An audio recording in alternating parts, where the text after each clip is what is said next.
안녕하세요. 저는 꿈을 만드는 사람들 드림빌더의 발표자 정만택입니다.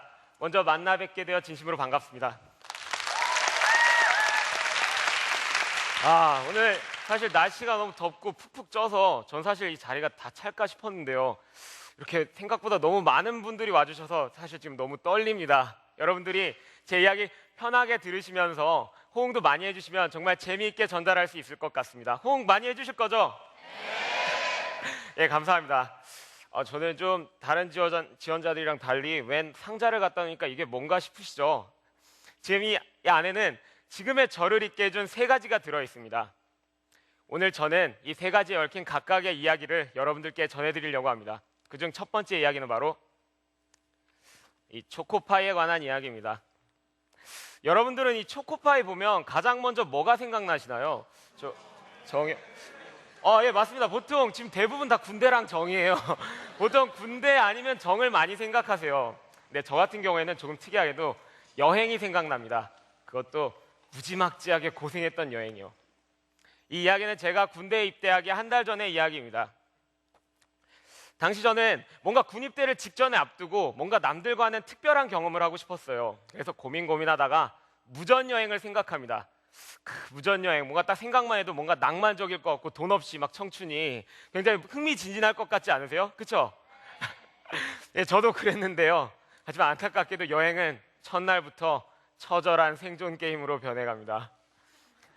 첫날부터 먹을 것도 못 구하고 완전 잠잘 곳도 찾지 못한 저는 완전 거의 거지꼴이 돼서 좌절한 채로 돌아다니고 있었어요. 그런데 그때 제 눈앞에 교회가 나타납니다. 무작정 들어갔죠. 들어가서 보이는 전도사님께 빌었습니다. 제발 밥 좀 달라고. 근데 전도사님께서 너무 흔쾌히 단박에 그러세요? 그러시면 들어오셔서 식사도 하시고 잠도 여기서 주무시고 가세요. 전 너무 감사해서 전도사님이 구세주처럼 보였죠.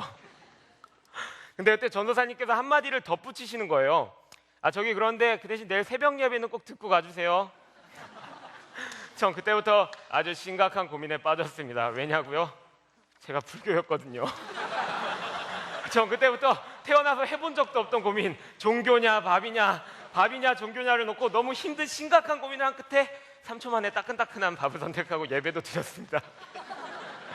그렇게 예배를 드리면서 밥도 잘 얻어먹고 잠자리도 제공받아 너무 감사한 마음으로 나서려는데 그때 전도사님께서 저를 다시 붙잡으시더니 초코파이를 하나 주시는 거예요. 물론 너무 감사했지만 저 솔직히 초코파이 별로 안 좋아했거든요. 그래서 그냥 가방 한편에 넣어놓고 정말 힘들면 먹어야겠다 정도로만 생각하고 여행을 시작했습니다. 그런데 이 초코파이가 재미있는 역할을 하기 시작합니다. 저는 여행을 하는 내내 하루 종일 걸었거든요. 걷다가 힘들어갖고 지금 초코파이 꺼내 먹을까? 조금만 더 참자 이렇게 하고 또 버티고 걷다가 이번엔 걷다 너무 힘들어갖고 히치하이킹을 하다가도 지금은 좀 배고픈데 초코파이 지금 먹을까? 좀만 더 참자. 그리고 또 걷다가 이제는 잘 곳이 없어서 길에서 노숙을 하다가도 지금은 진짜 초코파이 먹으면 너무 맛있겠다. 그래도 조금만 더 참자. 이렇게 버티다 보니까 그 작고 제가 좋아하지도 않던 초코파이가 제 마음속에 최후의 보루가 돼서 제가 여행을 할 수 있게 도와주기 시작하는 거예요. 그렇게 저는 초코파이에 기대서 먹지도 않고 여행을 무사히 마칠 수 있었고 집에 가는 길에 이제 진짜 꺼내서 한번 먹자. 드디어 이 한 맺힌 초코파이 딱 꺼내봤죠. 근데 저도 모르는 사이에 그 초코파이가 가방에서 다 눌리고 짓이겨서 가루가 돼 있는 거예요. 그걸 보면서 먹을 생각도 하지 못하고 가만히 지켜봤죠. 여행하면서 고생했던 게 하나하나 생각나더라고요. 어두운 데서 히치하이킹 하다가 차에 치일 뻔한 일, 맨바닥에서 신문지 하나 깔고 잤다가 나 진짜 이러다 죽는 거 아니야? 걱정했던 일, 그리고 하루 종일 걷다가 진짜 지긋지긋하다 때려칠까? 그런 생각까지 했던 일. 그런데 지나고 보니까 제가 충분히 할 수 있는 일이었고 제겐 지금 추억으로 남아 있었습니다. 그때 문득 그런 생각이 들더라고요. 그래, 뭐든지 해보자. 두려워하지 말자. 나는 할 수 있다. 이후에 저는 새로 도전할 일이 생길 때마다 과감히 한 발 앞으로 전진할 수 있는 그런 사람이 될 수 있었습니다. 때문에 초코파이, 저에게 있어서는 도전의 상징입니다. 첫 번째 얘기부터 흥미진진하시죠? 두 번째 이야기는 여러분들이 조금 더 흥미를 가지실 만한 이야기예요. 20대 이야기에서 빼놓을 수 없는 이야기입니다. 바로 이 밧줄에 대한 이야기인데요. 어떤 이야기일 것 같으세요? 한번 여러분들이 맞춰주시겠어요? 밧줄에 관한 이야기. 너무 어려운가요? 사자로 시작해서 랑자로 끝나는데 러브. 예, 사랑 맞습니다. 밧줄에 대한 사랑 이야기입니다. 저기 오해하시는 분 계세요. 뭐 밧줄로 묶으면서 사랑하는 건 변태적인 얘기 아니고요. 이 이야기도 3년 전의 이야기입니다. 3년 전 저는 너무나 사랑하는 여자친구를 만나 알콩달콩 예쁜 사랑을 하고 있었는데요.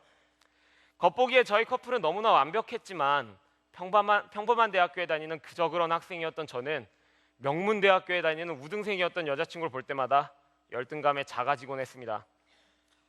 여자친구 앞에 당당해지고 싶었던 저는 고민 끝에 편입학을 선택합니다.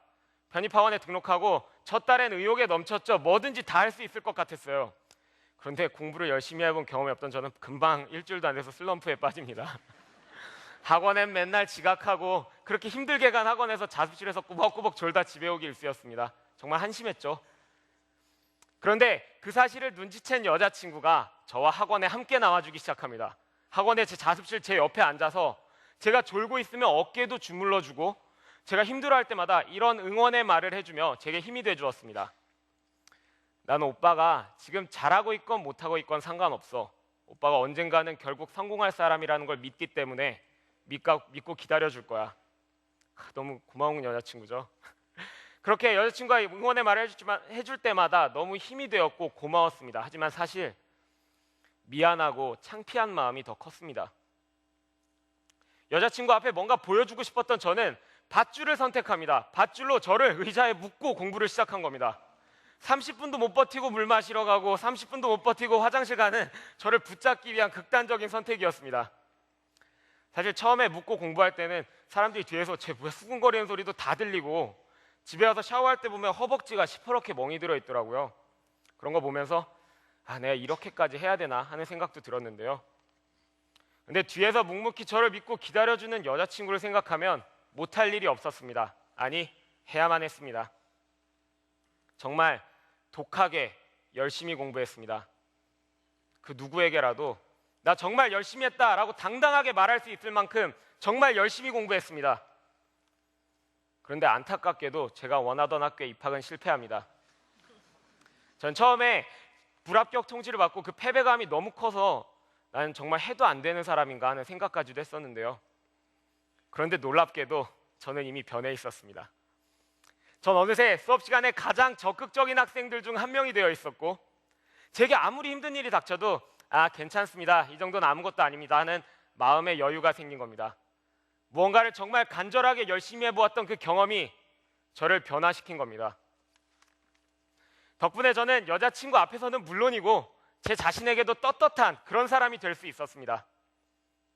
정말 너무 처절한 시간이었고 쓰라린 패배감까지 맛본 너무 힘든 시간이었지만 사랑하는 여자친구가 함께해 주었기에 이겨낼 수 있었던 그 시간을 저는 제 인생에서 가장 빛났던 시간이라고 당당하게 말하고 싶습니다. 어느덧 마지막 이야기네요. 마지막 이야기는 너무나 소중한 제 꿈에 관한 담요 이야기입니다. 전 어려서 아버지가 일찍 돌아가셨기 때문에 남들과는 조금 다른 가정 환경에서 자랐습니다. 그 점을 항상 염려하신 어머니께서는 제가 행여 어디 가서 기죽고 지내지는 않을까 합기도, 태권도, 웅변 등등 정말 많은 교육을 시켜주셨어요.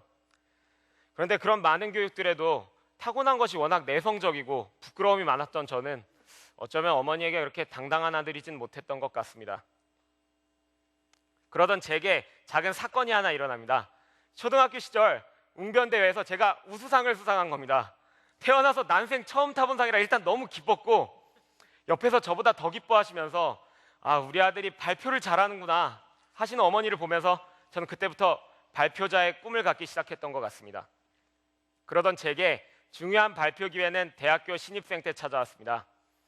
제가 학년 대표로 학생들 앞에서 연설문을 읽을 수 있게 된 거예요. 정말 너무 기뻐서 단상 위에 바로 올라갔죠. 그런데 그 발표는 참담하게 끝납니다. 제가 얼굴이 시뻘게 진 채로 말만 더듬다 내려와 발표를 완전 망쳐버린 거죠.